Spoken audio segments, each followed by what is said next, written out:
সুপ্রিয় দর্শক, স্বাগত জানাচ্ছি আজকের সম্পাদকীয়তে আমি তাজওয়ার মাহমিদ। দেশে নৃশংস হত্যা সহ বিভিন্ন পরিস্থিতি নিয়ন্ত্রণে প্রধান উপদেষ্টাকে আহ্বান জানিয়েছেন বিএনপির ভারপ্রাপ্ত চেয়ারপারসন তারেক রহমান। এর আগে বিএনপি মহাসচিব বলেছেন, দেশের পরিস্থিতি ক্রমেই জটিল হয়ে পড়ছে, আমরা ডিফিকাল্ট পরিস্থিতিতে আছি, এমন মন্তব্য করেছেন জাতীয় নাগরিক পার্টির আহ্বায়ক নাহিদ ইসলাম। ব্যবসায়ী নেতা এ কে আজাদ চৌধুরী বলেছেন, 40 বছরের ব্যবসায়িক জীবনে রপ্তানি খাতে এমন সংকট দেখেননি তিনি।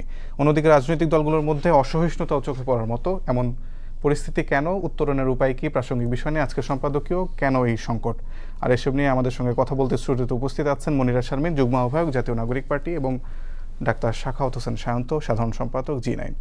দর্শক, আপনারা এই আলোচনায় অংশ নিতে পারেন, এই জন্য আপনাদের ফোন করতে হবে টেলিভিশনে দেখার নাম্বারে, এছাড়া ফেসবুকের মাধ্যমে আপনাদের মন্তব্য পাঠাতে পারেন আমাদেরকে। আলোচনার শুরুতে জানিয়ে দেবে এখনকার প্রধান শিরোনামগুলো। রাজনীতির মাঠে মতানৈক্য থাকলেও ফ্যাসিবাদের বিরুদ্ধে ঐক্যবদ্ধ থাকার ঘোষণা বিএনপি নেতাদের। ভিন্ন মতের সব দলকে নিয়ে হবে রেইনবো স্টেট, ফেব্রুয়ারিতে ভোটের আশা। সত্য উন্মোচন করায় বাধার মুখে পড়লেও তারুণ্যের শক্তি এনসিপিকে থামানো যাবে না, হুঁশিয়ারি নেতাদের। সুষ্ঠু নির্বাচনের জন্য বিচার ও সংস্কারের দাবি।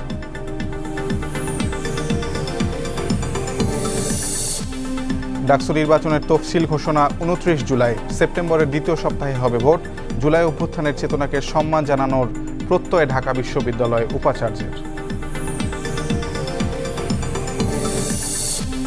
জুলাই হত্যাযজ্ঞের মামলায় ওবায়দুল কাদের সহ 45 জনের বিরুদ্ধে তদন্ত প্রতিবেদন দাখিলের নির্দেশ ট্রাইব্যুনালের। কক্সবাজারের একরাম হত্যায় গ্রেফতার সাবেক এমপি বদি।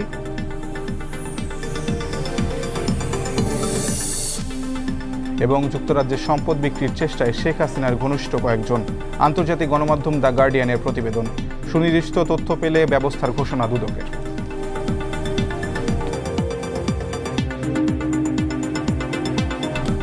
আমরা আলোচনায় আসি। মনিরা শারমিন, আপনাকে দিয়ে শুরু করি। মনিরা শারমিন জাতীয় নাগরিক পার্টি যুগ্ম আহ্বায়ক হিসেবে যুগ্ম আহ্বায়ক পদে আছেন। আমার প্রশ্ন আজকের বিষয় নেই। নাহিদ ইসলাম আজকে শহীদ পরিবারদের সঙ্গে দেখা করেছেন এবং সেখানে তিনি বলেছেন, আমরা ডিফিকাল্টির মধ্যে আছি। আমি জানতে চাচ্ছিলাম যে এনসিপি আসলে কি কি ডিফিকাল্টির মধ্যে এখন আছে। ধন্যবাদ। যারা দেখছেন তাদের শুভেচ্ছা এবং আমার সহ আলোচক ভাইকে শুভেচ্ছা। এনসিপি ডিফিকাল্টির মধ্যে আছে না শুধু, মানে আসলে পুরো দেশটাতেই আসলে যে ধরনের পরিস্থিতির মধ্যে দিয়ে আমরা যাচ্ছি সব কিছুই ডিফিকাল্ট। তো এই জায়গা থেকে যখন আমরা আসলে পদযাত্রা করতে যাচ্ছি বিভিন্ন জায়গায়, সেখানে দেখা যাচ্ছে যে আপনারা গোপালগঞ্জের ঘটনাটা দেখলেন, যেখানে আইন শৃঙ্খলা বাহিনী যথেষ্ট তৎপর হলে আমরা এই ধরনের হামলার মধ্যে দিয়ে যেতাম না বলে আমরা মনে করছি। এবং এরপরে আপনি দেখেন যে গতকালকের ঘটনাটা, সেটাও আসলে ডিফিকাল্ট। মানে এই ধরনের পরিস্থিতি তো আসলে, যেখানে আমরা বলছি বারবার করে সব জায়গায় অভ্যুত্থান পরবর্তী বাংলাদেশে বারবার করে বলছি ঐক্যের কথা, বারবার করে বলছি, মানে এই ঐক্যের কথাটা যদি শুধু মৌখিক ঐক্য হয়, তাহলে কিন্তু মানসিকভাবে যদি আসলে আমরা না ভাবি যে আমাদের আসলে রাজনৈতিক ঐক্য প্রয়োজন, তাহলে কিন্তু বিষয়টা ডিফিকাল্ট হয়ে যায়। আর সেই ডিফিকাল্টিজের মধ্যে দিয়েই আমরা যাচ্ছি। কারণ যখন আমরা বলছি যে সকল রাজনৈতিক দলগুলোর মধ্যে আমরা ঐক্যমত্য কমিশনে যাচ্ছি, আমরা জুলাই সনদের কথা বলছি, আমরা জুলাই ঘোষণাপত্রের কথা বলছি, এবং কিন্তু এগুলো তো আসলে আমি যদি বলি সেটা একদম ব্ল্যাক অ্যান্ড হোয়াইট, এটা কাগজপত্রের কথা এবং কমিটমেন্টের কথা। কিন্তু আমরা যে ধরনের রাজনৈতিক সংস্কৃতির মধ্যে এত বছর ছিলাম, সেই সংস্কৃতি থেকে যদি বের হয়ে আসতে না পারি, আবার সেই হামলা মামলার যদি একটা রাজনৈতিক পরিবেশ হয় এবং পেশি শক্তির সেই রাজনীতি যদি আবার ফিরে আসে, তাহলে তো আসলে নতুন তরুণদের যে নতুন রাজনৈতিক বন্দোবস্ত, সেটা আসলে বাস্তবায়ন করা খুব ডিফিকাল্ট। আপনি গোপালগঞ্জে আইন শৃঙ্খলা বাহিনী তৎপর হলে এমন পরিস্থিতি হতো না বলছেন। আপনারা আসলে আইন শৃঙ্খলা বাহিনীর কাছে কি ধরনের তৎপরতা আশা করছিলেন? আমরা দেখলাম যে এসপি কার্যালয়ে গিয়ে আপনারা আশ্রয় নিয়েছেন, সেখানে গোলাগুলি হয়েছে আপনাদের রক্ষার্থে, সেনাবাহিনীর এপিসি গিয়ে আপনাদের নেতাদেরকে উদ্ধার করেছে। আর কি কি ধরনের তৎপরতা আপনারা আশা করছিলেন সেখানে? তৎপরতা আসলে ঘটনা ঘটার পরে, আমরা বাংলা সিনেমায় যেরকম দেখতাম যে ঘটনা ঘটার পরে পুলিশ এসে উপস্থিত, তারপরে আসামিদের শুধু গ্রেপ্তার করছে, বা তখন এক ধরনের পরিবেশ তৈরি হচ্ছে যে সেখান থেকে আমাদের ওখানে রেস্কিউ করা হচ্ছে। বাট এই ঘটনাটা তো ঘটার আগেই এই জায়গায় দেখেন বাংলাদেশের মধ্যে 64টা জেলায় আমরা পদযাত্রা করছি, গোপালগঞ্জও তার মধ্যে একটা। সুতরাং এই জায়গায় আমরা প্রত্যেকটা জায়গায় যখন যাচ্ছি, স্বাভাবিকভাবে যে কোনো রাজনৈতিক দল যখন তার শীর্ষ নেতৃবৃন্দ যখন একটা জায়গায় যায়, তখন যে ধরনের সিকিউরিটি ক্লিয়ারেন্সের প্রয়োজন আমরা কিন্তু সেই প্রত্যেকটা বিষয় ক্লিয়ার করেই গেছি। আমাদের কিন্তু আইন শৃঙ্খলা রক্ষাকারী বাহিনীর সেখানে দায়িত্বরত যারা ছিলেন তাদের সাথে কিন্তু যোগাযোগ হচ্ছিল, এবং সিকিউরিটি ক্লিয়ারেন্স এবং তারা যেভাবে আমাদের বলেছে আমরা কিন্তু সেই সব কিছু মেনটেন করে গেছি। এবং সেখানে বলেছে যে কোনো অসুবিধা নাই, আপনারা যেতে পারেন, সেখানে যথেষ্ট রকমের নিরাপত্তা আছে।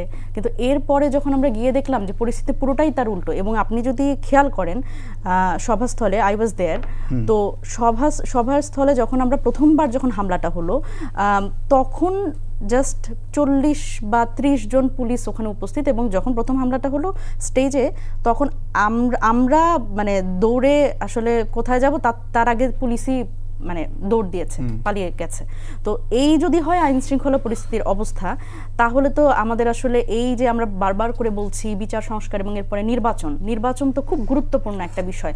বাংলাদেশের নির্বাচন যেরকম আমরা আগে দেখেছি, আমরা যদি গত 15 বছরের সংস্কৃতির আগে যদি চিন্তা করি, তাহলে আমরা যেরকম দেখেছি একটা উৎসব মুখর বিষয়, ভোটাররা উৎসবের মতো করে আসলে ভোট দিতে যাচ্ছে, নিজের একটা ভোট দিয়ে তারা তাদের নিজেদের একটা কথা, রাষ্ট্র গঠনে তাদের যে মানে যদি বলি কন্ট্রিবিউশন, সেটা সবচেয়ে গুরুত্বপূর্ণ কন্ট্রিবিউশন তারা রাখতে যাচ্ছে। সেইখানে গত 15 বছরের সংস্কৃতি কিন্তু আমাদের সে ভাবনা পাল্টে দিয়েছে। আমরা দেখেছি নির্বাচনের দিনে কোনো নির্বাচনে ভোটার নাই, ভোটারবিহীন নির্বাচন দেখেছি, রাতের ভোট দেখেছি, এবং ভয়ঙ্কর একটা সংস্কৃতির মধ্যে পড়েছি। তো গত সেদিনকার হামলা আমার কাছে মনে হয়েছে যে এই আইন শৃঙ্খলা বাহিনীর যখন এই অবস্থা, তখন একটা সুন্দর সুষ্ঠু ভোটের কথা আমরা বলছি, সেইটা আমরা কিভাবে সেদিকে আগাবো। রাজনৈতিক দল হিসেবে তো আপনাদের সবসময় আইন শৃঙ্খলা বাহিনী প্রোটেকশন দেওয়ার কথাও না, বা কিংবা ভবিষ্যতেও দেবে না, সেক্ষেত্রে আপনারা কি করবেন? নাকি গোপালগঞ্জ আপনাদের কাছে ব্যতিক্রম ছিল, অন্য জায়গায় আপনারা এরকম চাচ্ছেন না? না দেখেন, আইন শৃঙ্খলা বাহিনী আমাদের প্রোটেকশন সবসময় দিতে হবে এই ক্লেমটা তো আমরা কোথাও করিনি। কোথাও কিন্তু আমরা আইন শৃঙ্খলা বাহিনীর সাথে খুব যে যোগাযোগ করে যে আমরা একটা এলাকায় ঢুকছি, ব্যাপারটা কিন্তু সেরকমও না। আমাদের এই 1 মাস আগে একটা আমরা আমাদের জুলাই পদযাত্রার যে একটা রুটিন, আমরা কবে কোথায় যাব সেটা কিন্তু আমরা ঘোষণা করে দিয়েছি, এবং সেটা সব জায়গাতে আছে। মানে আজকে আমি যেটা লক্ষ্য করলাম সেটা চট্টগ্রামে আপনাদের নেতারা সেখানে গেছেন পদযাত্রা করতে, এবং সেখানে সোয়াটের টিম আপনাদের হোটেল, মানে নেতাদের যে হোটেলে থাকবে সেখানে সোয়াটের টিম আসলে পাহারা দিচ্ছে।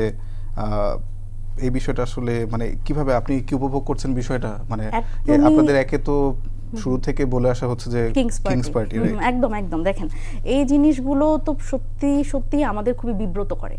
আমরা যখন পদযাত্রায় যাব, সেখানে মানে এমন যদি পরিস্থিতি হয় যে সামনে পিছনে পুলিশ থাকতে হয়, আমরা এবং এই জায়গাতে অনেকেই কিন্তু এই প্রশ্ন তোলেন, আমি জানি না আজকে হয়তো এই প্রশ্নটা উঠবে যে আমাদের কেন সেনাবাহিনীর এপিসিতে উঠতে হলো। দেখেন, এই জায়গাতে আমরা প্রথমত কোনো জায়গায় গিয়ে পুলিশ প্রোটেকশন চাচ্ছি না। দ্বিতীয়ত, যখন আমরা এখানে আমাদের মানে জীবন সংহারের একটা ঝুঁকি, সেই জায়গাতে মানে সেদিনকার যে অবস্থা ছিল গোপালগঞ্জে, সেখানে আসলে যারা ছিলেন না তাদের আসলে এটা মানে বোঝা কঠিন। তারা মসজিদে মাইকিং করে, এই জিনিসগুলো অনেকেই জানেন না, যে মসজিদে মাইকিং করে বলছে যে যার যা আছে সবকিছু নিয়ে তোমরা নামো, এবং হচ্ছে এনসিপির নেতাদের হলো এখান থেকে জীবন্ত ফেরত যেতে দিব না। সুতরাং এই অবস্থা কেন হলো? এই আমাদের বাংলাদেশে কি ইন্টেলিজেন্সের এত অভাব?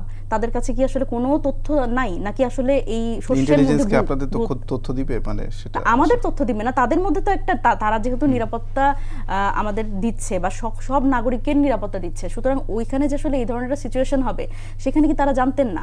নাকি বাংলাদেশের হচ্ছে এই মানে আইন শৃঙ্খলা বাহিনীর কাছে সেই তথ্য পৌঁছায়নি?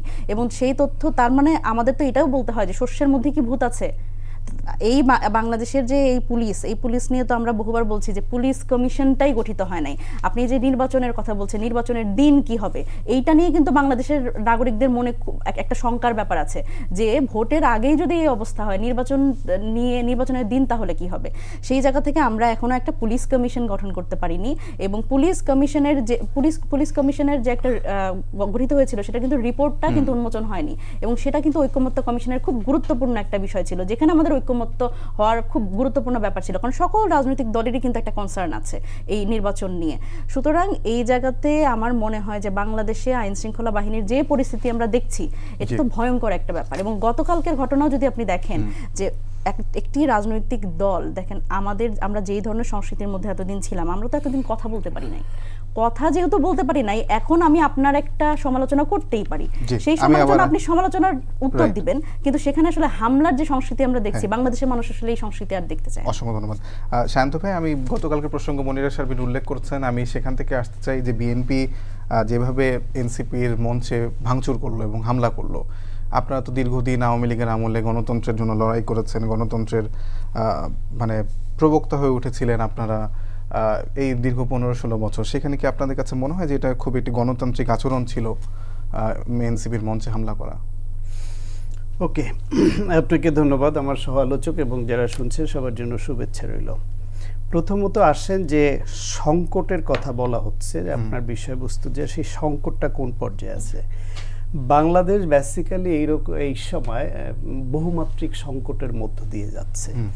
সেই সংকটটা রাজনৈতিক সংকট, সেটা আইন শৃঙ্খলাজনিত সংকট, সেটা ব্যবসার সংকট, সেটা বিনিয়োগের সংকট, সেটা কর্মসংস্থান না হওয়ার সংকট, সেটা দারিদ্র্যের সংখ্যা বাড়ছে সেই সংকট, এই নানাবিধ সংকটের মধ্য দিয়ে যাচ্ছে। সেই সংকটটাকে আরও বাড়িয়ে তোলা হচ্ছে অপ্রয়োজনীয় কথা ও আচরণ দিয়ে, একটা কৃত্রিম সংকট যোগ করা হচ্ছে তার সঙ্গে। এইসব বাস্তবতার যে সংকট আমি বললাম, তার সঙ্গে রাজনৈতিক একটা সংকটকে আরও একটা পক্ষ তাদের অপ্রয়োজনীয় কথা এবং আচরণ দিয়ে সংকটটাকে ঘনীভূত করছে। আপনি দেখেন মনিরা যেটা বলল যে ঐক্য শুধু মুখে মুখে থাকলে হবে না, কাজে আসতে হবে, প্রতিফলন ঘটতে হবে। তো ঐক্যের ভাষা কি এইটা যে নাসির তাকে কক্সবাজার গিয়েই ওইখানে সালাউদ্দিন আহমেদের এলাকায় গিয়ে তাকে শিলং ফেরত, গডফাদার, দখলদার, চাঁদাবাজ এইসব কথা ওইখানে গিয়ে বলতে হবে একজন ব্যক্তিকে নাম উল্লেখ করে? আপনি প্রমাণ থাকলে প্রমাণ দেন, সেটা তো বলার অনেক জায়গা আছে, তার বিরুদ্ধে আপনি আইনানুগ ব্যবস্থা নেওয়ার দিকে যান যদি প্রমাণ থাকে। কিন্তু শুধুই রাজনৈতিক বক্তব্য দিয়ে তার এলাকায় গিয়ে তাকে এটা বলতে হবে। ওনাদের নেতা নাহিদ তারেক রহমানকে নিয়ে বলেন যে মিটফোর্ডের হত্যাকাণ্ড নিয়ে যে আওয়ামী লীগের আমলে যেই সব হয়েছে সেটার দায় যদি শেখ হাসিনা নিতে হয়, তাহলে ওটা কেন তারেক রহমানের নয়? শেখ হাসিনা নিজে নির্দেশ দিয়ে গুম খুন করিয়েছেন। গণহত্যায় লেথাল উইপেন ব্যবহার করার নির্দেশটা এখন প্রকাশ্য, নির্দেশ দিয়ে হত্যা করিয়েছেন। আর তারেক রহমান বিদেশে তার দলের কর্মী লেভেলে তারা সহিংস এবং সন্ত্রাসী ঘটনার মাধ্যমে একটা হত্যাকাণ্ড ঘটিয়েছে। এই দুইটার মাত্রা কি এক যে শেখ হাসিনার সঙ্গে তারেক রহমানকে তুলনা করতে হবে? ওইটা অবশ্যই জঘন্য, অবশ্যই বিচার দাবি করি আমরা, অবশ্যই দল থেকে তাকে বহিষ্কার করেছে এবং এই ঘটনা আর যাতে ঘটানোর সাহস কেউ না পায় সেই ভূমিকা দলকে নিতে হবে। কিন্তু তারেক রহমানকে শেখ হাসিনার সঙ্গে তুলনা করে যদি আপনি দায়টা চাপান, ওনাদের নেতা হাসনাত তিনি বলছেন যে জনসমর্থন থাকলে দেশে দিল্লিতে পালিয়ে থাকতে হয় না, লন্ডনেও বসে থাকতে হয় না। তো সেই একই কথা, বিএনপির জনসমর্থন না থাকলে আওয়ামী লীগের মতো একটা ফ্যাসিবাদ যেই দলকে গুম খুন, হত্যা, হামলা, মামলা, নিপীড়ন দিয়ে নানামুখী পদক্ষেপ নিয়েছে ভাঙার, তারপরে কিংস পার্টি করেছে, 24-এর ইলেকশনে এক শাহজাহান উমর ছাড়া আর কাউকে ভাগিয়েও নিতে পারে নাই ওইরকম উল্লেখযোগ্য কাউকে, সেই দলটার দেশে জনসমর্থন নাই, দলে বন্ডিং নাই, এটা তো বিশ্বাসযোগ্য না। সুতরাং এ কথা তারেক রহমানকে নিয়ে ওনাদের এখন বলা কি এত জরুরি? এনসিপির কোনো নেতাকে উল্লেখ করে বিএনপির chairman Begum Khaleda Zia, acting chairman Tarique Rahman, মহাসচিব বা এই সালাউদ্দিন আহমেদের কথাই বলে, এরা কেউ কি ওনাদের কোনো নেতার নাম উল্লেখ করে কাউকে এরকম কোনো হিউমিলিয়েশন করা এরকম কিন্তু কিছু করেছেন? বক্তব্যের কথা আসলে শান্ত ভাই, এরকম বক্তব্য তো উঠে এসেছে যে আমি শব্দটা উচ্চারণ করতে চাচ্ছি না, অমুক করে দিলে ভেসে যাবে এনসিপি, না না, এই ধরনের বক্তব্য তো এসেছে। সেইটা কিংবা গতকালকে যদি ফজলুর রহমানের কথা বলি, আমি বলি আপনাকে, এই কথা যেই লেভেল থেকে এসছে এবং তাদেরকে দল থেকে চিঠি দিয়ে সতর্ক করা হয়েছে পর্যন্ত যে এরকম ভাষা রাজনীতিতে যাতে ব্যবহার না করে, তো তাদের সতর্ক করা, দল তো এটাকে ওন করে নাই। এখন দলের এত বড় দলে আমি বলছি যে এনসিপি, বিএনপির আমি যাদের নাম বললাম, এনসিপির দিক থেকেও তাদের কর্মীদের মধ্যে অনেক সময় রাজনৈতিক বক্তব্য আসে, সেটা অনেক সময় অগ্রহণযোগ্য হয়ে পড়ে, কিন্তু ওনাদের দলের টপ লিডারশিপ যারা, আমি বিএনপির যে টপ লিডারশিপের যে তালিকাটা আপনার সামনে উপস্থাপন করলাম, ওনাদের দলের টপ লিডারশিপ তো নাহি। তাদের দলের টপ লিডারশিপে আছে হাসনাত, সার্জিস, নাসির পাটোয়ারি। তাদের ভাষাটা সরাসরি ব্যক্তিকে আক্রমণ করে ভাইস আসাটা চেয়ারম্যানকে কি আমরা সংগত টপ লিডার হিসেবে হয়েছে। দেখবো না? হ্যাঁ, আমরা হ্যাঁ। দুদু সাহেব তো ভাইস চেয়ারম্যান না, একটা ভাইস চেয়ারম্যান তো এখানে বহু সংখ্যক, তারপরও সেটা অনাকাঙ্ক্ষিত, সেটা দল ওন করে নাই, দলের শীর্ষ লেভেল থেকে লিখিতভাবে সতর্ক করা হয়েছে চিঠি দিয়ে। আমি তো যা এনসিপি সেই আরেকটা সতর্কতা বক্তব্য করুক, আপনাকে একটু স্মরণ করে সতর্কতা দিই। করুক। আমি একটু আরেকটা উল্লেখ করি, জিনিস আমি একটু বলি, জি, যেটা বলা হচ্ছে, ধরেন গোপালগঞ্জ 16 জুলাই গত বছর আবু সাইদ ওয়াসিম সহ 6 জনকে হত্যা করেছে, এবং ওইটাই হচ্ছে ওই গণঅভ্যুত্থানের প্রথম স্ফুলিঙ্গ তৈরি করা। তার আগের দিন 14 তারিখে বেসিক্যালি রাজাকারের নাতিপুতি বলা, তারপরে দিন ঢাকা বিশ্ববিদ্যালয়ের আন্দোলন, ছাত্রীদের উপরে হামলা, ছাত্রলীগ এবং পুলিশের, এবং তার প্রতিবাদ। কিন্তু মূলত হত্যাকাণ্ডের দিকে যাওয়ার ঘটনাটা 16 জুলাই ঘটিয়েছে, সেটা আমাদের কাছে অত্যন্ত স্পর্শকাতর একটা বিষয়। সেই দিনে এনসিপি গোপালগঞ্জেই তাদের প্রোগ্রাম ওই ডেট উল্লেখ করে করতে হবে, এবং সেখানে গিয়ে তাদের মুজিববাদ মুর্দাবাদ বলে আসতে হবে। এইটা অপরিকল্পিত হয়েছে কিনা সেটা তাদেরকেই ভাবতে হবে। তাদের জন্য সারা বাংলাদেশের তারা, এই যে ঢাকায় তাদের লোক সংখ্যা কম হচ্ছিল তাদের প্রোগ্রামে, ঢাকার বাইরে পদযাত্রায় কিন্তু লোক সংখ্যা বাড়ছে আস্তে আস্তে। তারা তাদের কর্মসূচিতে আরেকটু ম্যাচুরিটির পরিচয় দিত, লোক সংখ্যা বাড়বে এবং পরিস্থিতি বুঝে আস্তে আস্তে তারা এগুবে। সেখানে 16 তারিখ ধরে ওইখানে গোপালগঞ্জে যাওয়াটা তাদের এই যে একটা পরিকল্পনার অংশ, যে ওইখানে যাবে, পুলিশ ওইখানে তাদের কত পাহারা দিবে। ওইখানে তো তাদের সঙ্গে পুলিশ ছিল, পরে বিজিবি আসছে, তারপর সেনাবাহিনী আসছে, তাদের নিরাপত্তা দিয়ে শেষ পর্যন্ত সেনাবাহিনীর নিরাপদ বাক্সের মধ্যে ঢুকিয়ে যানসহ আসতে সাহায্য করেছে। তাহলে আর কি করবে তারা? তারা সব করেছে। তারা অপরিকল্পিতভাবে, ইচ্ছাকৃতভাবে, অথবা আমার ধারণা তারা ওই বিশেষ তারিখটাকে বেছে নিয়েছে। তারা চায়, এবং কক্সবাজারে গিয়ে সালাউদ্দিন আহমেদকে এই যে গালিগালাজ করা, এর উদ্দেশ্য হচ্ছে তারা প্রতিপক্ষকে নিয়ে বিভিন্নভাবে এইরকম এনার্কি তৈরি করে কথা বলে পায়ে পাড়া দিয়ে ঝগড়াটিকে ইনভাইট করে তারা আলোচনায় থাকতে চায়। তারা ভিকটিম রোল প্লে করতে চায়। এই ভিকটিম রোল প্লের রাজনীতি এবং আলোচনায় থাকার রাজনীতি, এবং এর মাধ্যমে বলবে যে দেশে আইন শৃঙ্খলা রক্ষা পরিস্থিতি ভালো নয়, আইন শৃঙ্খলার নির্বাচনের পরিবেশটাই নির্বাচন। তাদের মূল টার্গেট হচ্ছে ভিকটিম রোল প্লে করা এবং নির্বাচন পেছানোর জন্য নানান ফন্দি ফিকির তৈরি করা। এখন এটা তো মানুষ বোঝে, মানুষ এখন বোকা না। এই যে আপনি বললেন সোয়াত তাদের পাহারা দিচ্ছে, পাহারা না চাইলে তারা বলুক যে আমাদের পুলিশ সোয়াত কারো পাহারা দরকার নাই, এনসিপি রাজনৈতিকভাবে না এখন বলুক, এর পরেরটাই বলুক যে আমরা যেখানে যাব কোনো পুলিশ পাহারা আমাদের দরকার নাই, এনসিপি জনগণের না দল থেকে সিদ্ধান্ত দেখ, পুলিশকে না করে দেখ। সরকার কি তাদের সরকার তাদের ইয়া নাকি, মামাবাড়ি নাকি যে ভাগ্নেদেরকে রক্ষার জন্য অযাচিতভাবে এটা করবে? সরকার তাদের সর্বতোভাবে পেট্রোনাইজ করছে, সব কিছু থেকে তাদের পক্ষে সরকারের সুর, তাদের সুর মেলে যাচ্ছে। সেইখানে শুরু থেকেই, সেইখানে তারা না চাইলে, তারা নিষেধ করলে, তাদের দলের তরফ থেকে এখানে টকশোতে না, দলের তরফ থেকে স্টেটমেন্ট করে বলা হোক যে আমরা জনগণের জন্য কাজ করি, জনগণের দল হিসেবে আমরা যাব, আমাদের জন্য কোনো পুলিশি প্রোটেকশন দরকার নাই। If they have the guards they can do it. জি, আমি আবার কেন মির্জা ফখরুল ইসলাম আলমগীর কোথাও গেলে ভাই পুলিশ প্রোটেকশন পান না? তাহলে না করেন কেন? যে আমরা পান কিনা নাকি উনি চান, নাকি উনি চান ওনার নিরাপত্তার যেটা সেটা তো দিবে, তাহলে সেইটা আমরা চাই না, আমরা আলাদা করে চাই না। অনিবন্ধিত দল, আমরা এখনো নিবন্ধনই পাইনি তারা নিবন্ধিত মার্কা পাওয়া কোনো রাজনৈতিক দলই না। তাদেরকে যদি এখনো পর্যন্ত অস্বীকার করা হয় যে তারা এখানে এনলিস্টেড কোনো দলই না। মনিরাকে প্রশ্ন করেছে, আপনি শান্ত ভাই অনেকগুলো অভিযোগ করলে, একটা হচ্ছে আপনারা ওই দিন 16 জুলাই আসলে গোপালগঞ্জের সমাবেশটা কতটা ম্যাচুরিটি পরিচয় দিয়েছেন সে প্রশ্ন হচ্ছে শান্ত ভাই, প্লাস আপনারা আসলে জায়গায় জায়গায় গিয়ে উদ্দেশ্য প্রণোদিত বা উস্কানিমূলক বক্তব্য দিয়ে আপনারা কি ভিকটিম রোল প্লে করতে চান কিনা, পায়ে পাড়া দিয়ে ঝগড়া করতে চান কিনা, সেটা উত্তর। আচ্ছা, আমি বলি সালাউদ্দিন আহমেদকে নিয়ে নাসির যা বলছে তার প্রমাণ তাকে দিতে হবে। বিএনপি তো অনেক ভদ্র দল বলে ওইখানের কর্মীরা একটু উত্তেজনা দেখিয়েছে, দল থেকে তোর বিরুদ্ধে মামলা করা উচিত, গণতান্ত্রিকভাবে জবাব চাওয়া উচিত, যেটা প্রমাণ করতে হবে। এটা প্রমাণ তো তার করার দায় নাই, প্রমাণ জনগণ করবে। কেন সে অভিযোগ করছে দায় তার হবে না? প্রমাণ জনগণ করবে, এটা আপনি একটু খোঁজ নিয়ে দেখেন। কক্সবাজারের ঘেরগুলা কার দখলে, এটা একটু খোঁজ নিয়ে দেখেন।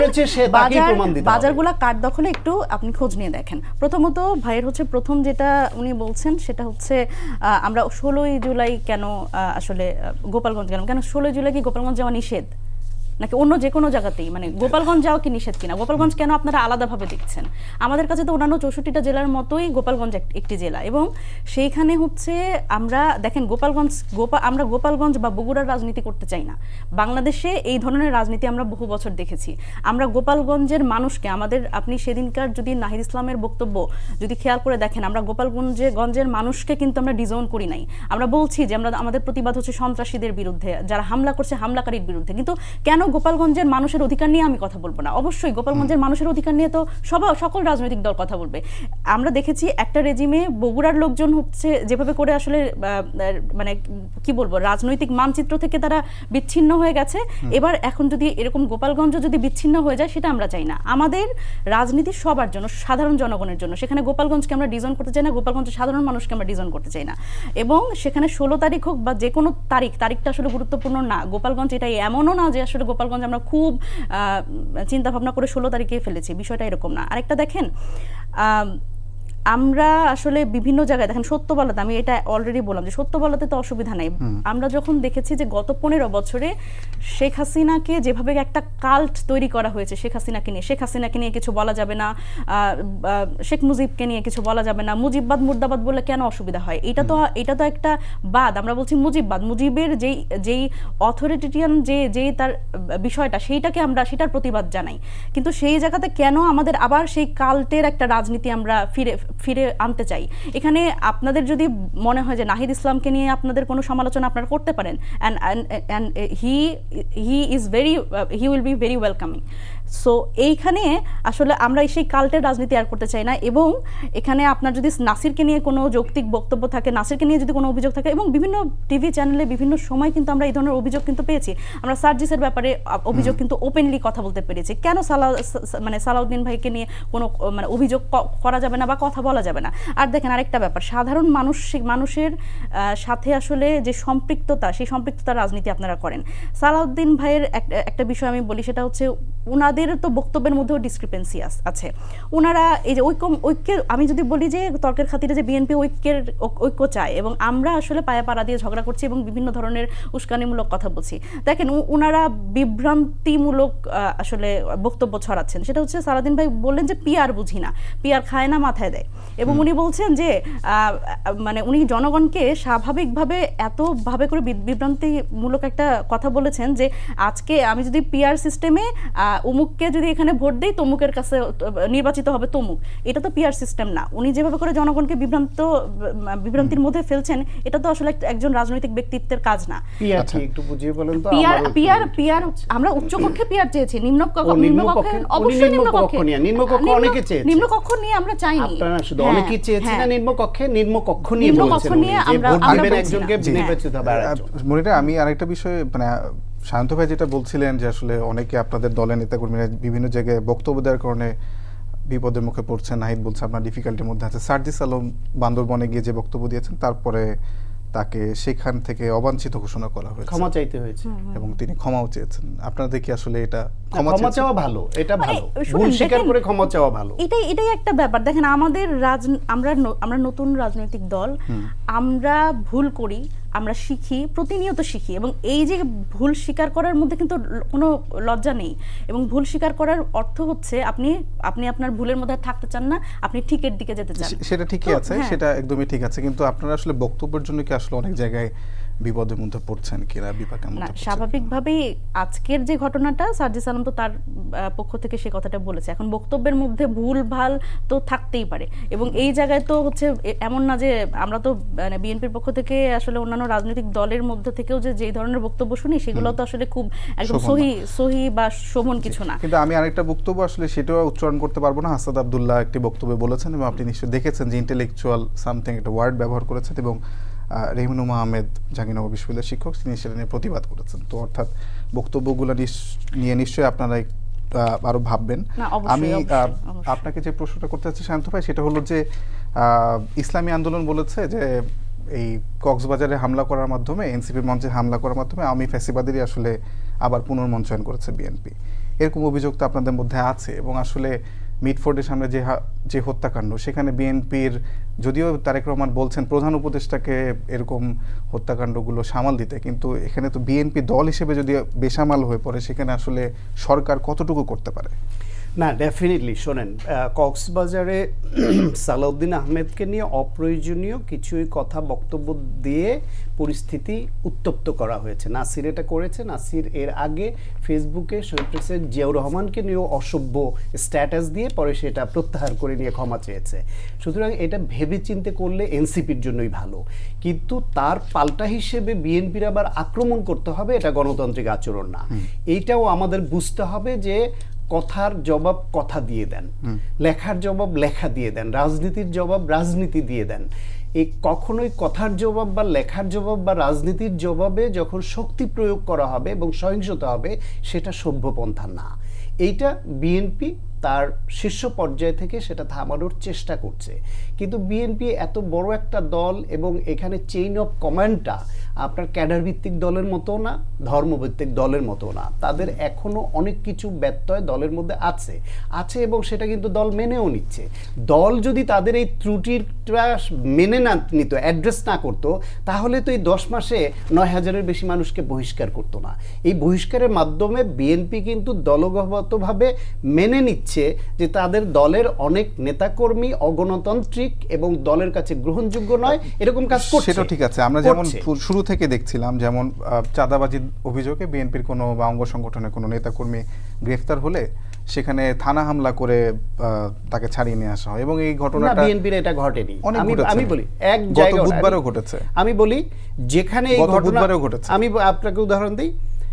নীলক্ষেতে এই নিউ মার্কেট থানায় ছাত্র দলের নেতাকে ধরা হলো, সেটা নিয়ে ছাত্র দলের অন্য নেতারাও এখানে তাদের সঙ্গে পুলিশের সঙ্গে একটা মানে অনাকাঙ্ক্ষিত পজিশনে লিপ্ত হয়েছিল।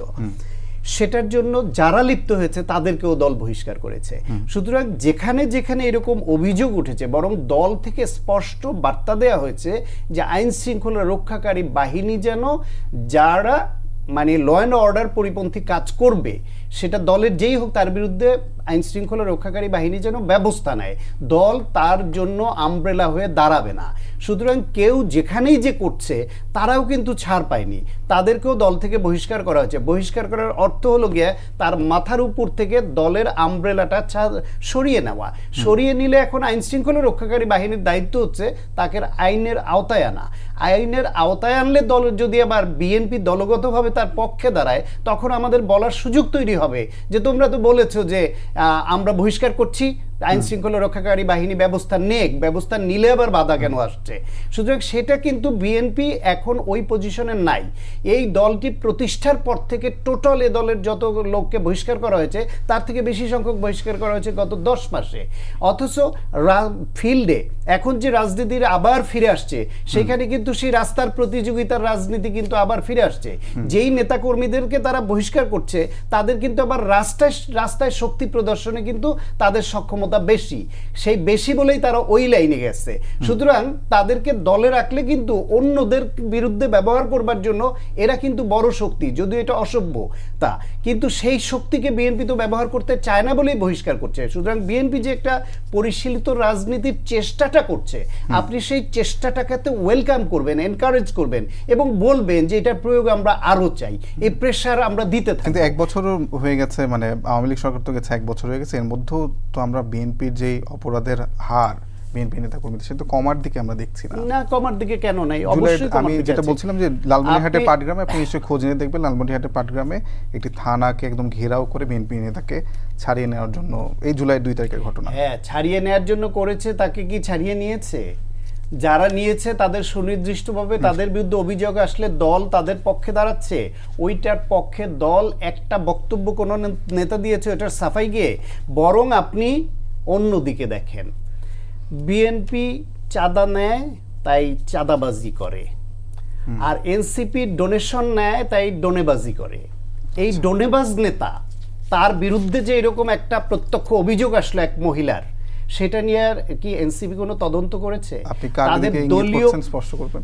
সার্জিস আলমের বিরুদ্ধে আসছে। মনির আহসান বড় ভাই জবাব ছোট ভাইরে পাঠায় 10 লাখ নেওয়ার কথা বলে তিনি 7 লাখ দেন, তখন ছোট ভাই বলে যে বড় ভাই বলছে 10 লাখ দিবেন, তার আগে 48 লাখ টাকা দিবে বলে দিয়েছে বলে ওই মহিলা ক্লেম করেছে। তাহলে ওনারা ডোনেশন নিয়েছেন, 48 লাখ নেন নাই বলে অস্বীকার করছেন, তাহলে কত নিয়েছেন? এবং সেই টাকাটা উনি নেওয়ার আগে কি দেখেছেন যে এটা ওনার বৈধ টাকা কিনা নাকি কালো টাকা, নাকি ওনার কাছে আবার ওয়ালটনের নাম্বার চায়, আবার কোন গ্রুপের নাম্বার চায়, মানে বড় দল চালাতে অনেক ফান্ড লাগে। তাহলে এই যে ডোনেশনের নামে যে চাঁদাবাজিটা, তা ডোনেশন তাদেরকে দিতে আসে কেন?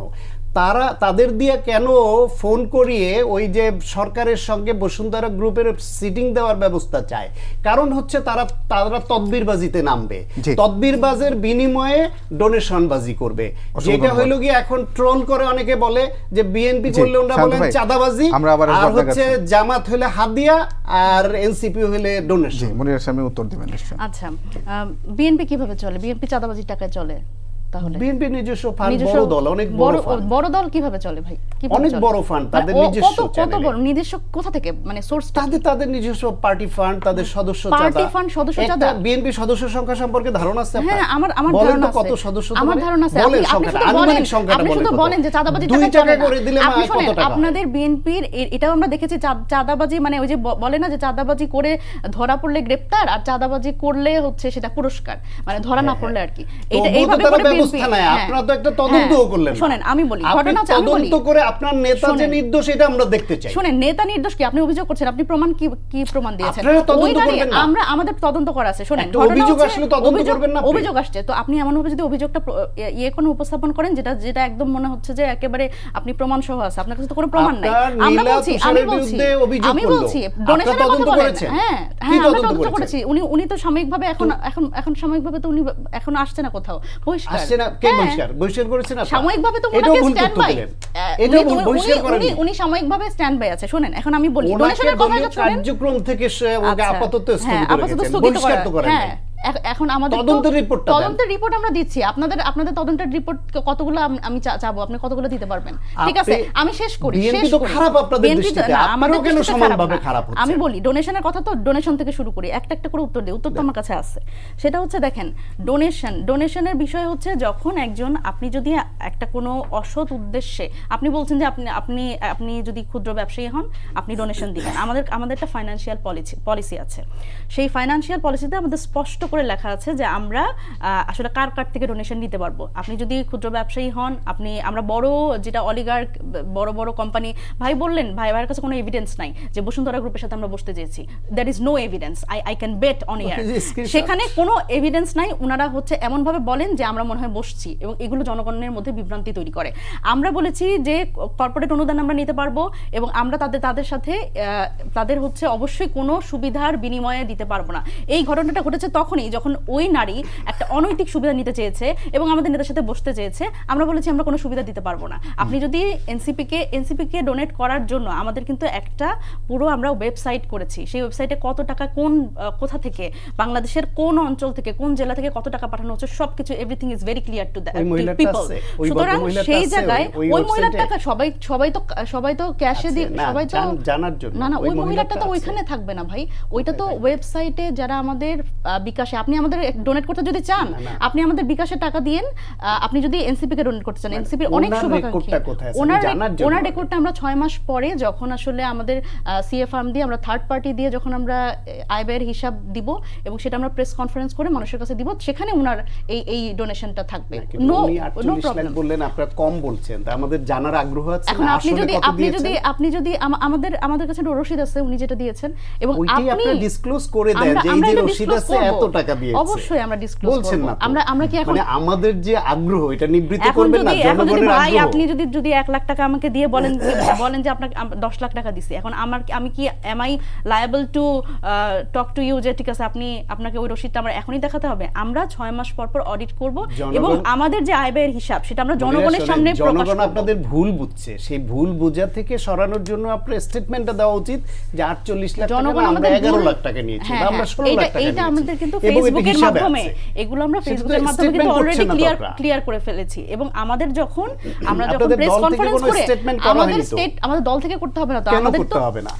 এইটা অভিযোগ তো দলের বিরুদ্ধে। অভিযোগ দলের বিরুদ্ধে না, অভিযোগ যখন আমি ব্যক্তির বিরুদ্ধে আপনাদের সেই ব্যক্তি ওয়েলউইশার ক্লিয়ার হিসেবে করেছে। বলছি, আপনাদের যাতে মানুষ ভুল না বোঝে, ভুল একটু বুঝবে ক্লিয়ার না, করে ভুল দেন বুঝবে না। যে ভাই আমরা- 48 লাখ আমরা- টাকা ওই মোড়ের থেকে আমরা মহিলা শোনেন, থেকে এখন নিয়ে ঘটনা নিয়ে হচ্ছে যে আমি তো একজন একজন করে এটা ব্যাখ্যা দিতে যাব জি, না, আমি obviously শান্ত ভাই না। একটু মনে ঠিক রাখি আছে, আনির ঠিক কথা আছে। একজন বলতে একজন করে আমি ব্যাখ্যা দিতে যাব না। এখন আমাদের যে পলিসি মোতাবেক আমাদের যারা ফান্ড করতে চায়, সেখানে হচ্ছে যারা যদি ব্যক্তি আপনি ফান্ড করতে চান, সে আপনি ক্যাশে দিতে পারেন, সেখানে আমরা একটা রসিদ দিব। এবং যদি আপনি আমাদের বিকাশ এবং ব্যাংক অ্যাকাউন্টের মধ্যে করতে চান, সেটা তো আমাদের ওয়েবসাইটে ভিজিবল। সুতরাং এখানে ডোনেশন নেওয়া তো হারাম না, হারাম। ডোনেশন তো অবশ্যই, একটা ডোনেশন না হলে মানুষের টাকায়, আমরা বলেছি যে জনতার দল জনতার টাকায় চলবে, আমরা ডোনেশন নেই। এখন ডোনেশন কি আপনি ডোনেশন নেওয়া যেহেতু হারাম না, বাংলাদেশের সব রাজনৈতিক দল ডোনেশন নেয়। এখন আমরা তো চাঁদাবাজি করতে নামবো না, চাঁদাবাজি করতে নামবো? আমরা তো অন্যান্য রাজনৈতিক দলের মধ্যে আমাদের চাঁদাবাজ নাই আমাদের দলের মধ্যে।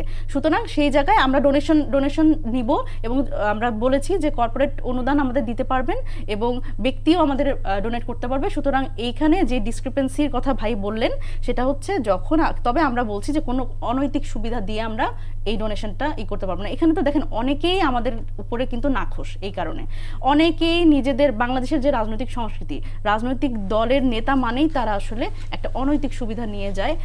যেমন আমি গত সপ্তাহের ঘটনা, একজন এসছে, সে বিল দিতে পারছে না তার বাসায়, মানে মানুষের সাইকোলজি আপনি চিন্তা করেন যে আমাদের অভ্যাসটাই এরকম হয়ে গেছে, তার বাসায় বিল দিতে পারছে না, গ্যাসের বিল দেয়নি, সেই বিল জমা হয়ে তার বাসার হচ্ছে গ্যাসের লাইনটা কেটে দিয়েছে। এখন তারা আমাদের কাছে এসছে যে আমরা যাতে একটু বলে দিই। আমি তখন বললাম যে ভাই, এটা কি আমার দায়িত্ব? আপনি বিল দিতে পারেন নাই, আপনার হচ্ছে গ্যাসের লাইন কেটে দিচ্ছে, সেটার জন্য কি এখন আমি বলে দিব? বলে কি যে হ্যাঁ, এরকম রাজনৈতিক দলগুলো এরকমই করে, তাহলে আপনি কি রাজনীতি করেন? বাংলাদেশের মানুষের মনস্তত্ত্ব হচ্ছে রাজনৈতিক দলের ব্যাপারে এরকম।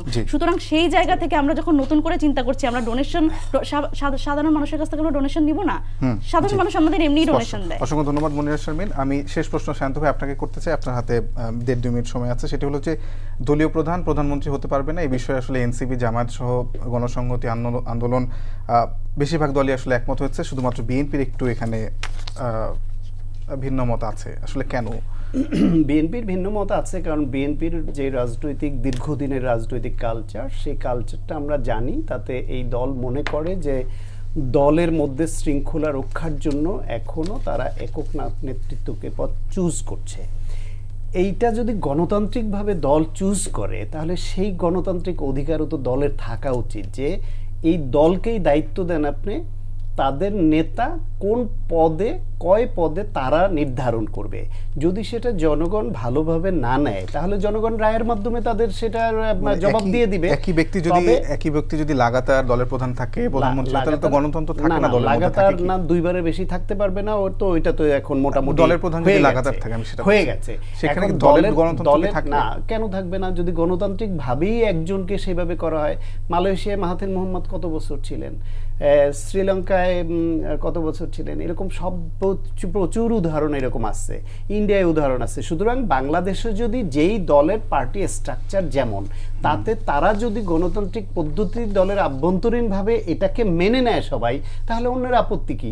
যদি অন্য দল এটার থেকে বেটার কোনো ডেমোক্রেটিক পদ্ধতিতে যেতে চায়, they have the open floor, তারা যাবে, তারা ওইটা প্র্যাকটিস করুক এবং জনগণ তাদের দিকে ঝুঁকে যাক যে this is the better platform. আপনি এটা চাপিয়ে দিবেন কেন? অসংখ্য ধন্যবাদ আপনাদের দুজনকে, অসংখ্য ধন্যবাদ আলোচনায় যুক্ত হওয়ার জন্য। সবাইকে ধন্যবাদ জানিয়ে শেষ করছি আজকের সম্পাদকীয়। আগামীকাল আবারও দেখা হবে একই সময়। শুভরাত্রি।